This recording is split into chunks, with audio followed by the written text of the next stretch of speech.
Hey guys, and welcome back. So in today's video I'm going to be reviewing these 10,000 piece vase filler beads. These are much like Orbeez, but these ones here are for your vases.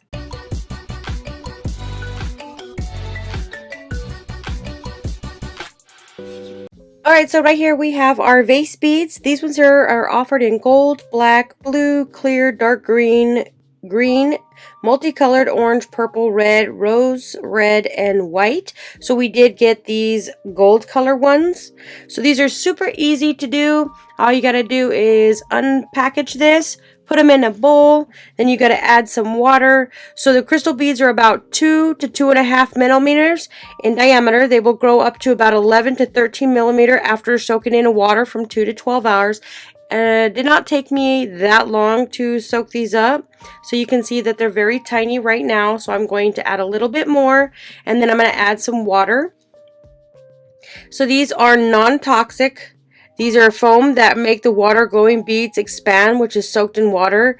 Keep them out of direct sunlight or they will damage. So you can see I've got a little bit of water here. I'm just going to move it around, and now we're going to wait. So now that we waited till they all expanded, you can see right here they are a lot bigger now. So what we're going to do is we are going to add this into our vase. So I do have a vase that has some rocks in there, and I'm going to mix it in so you can see how big these get. They're really nice and soft. So now we got our vase. I do have rocks in here, so I want to fill this completely up between the rocks and these beads so it looks a lot better. So I'm going to take the beads, put them in this vase.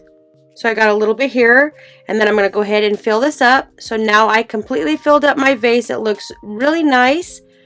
You can change the colors if you like. If you don't like the yellow, I went with the yellow because it matches my sunflower plants. So if you're looking for a vase filler and you want different colors, I'd highly recommend checking these ones out. These are super easy to make. All you got to do is just add water, let them sit for a little bit, put them in your little planter thing, and it looks super nice. They have several colors to choose from.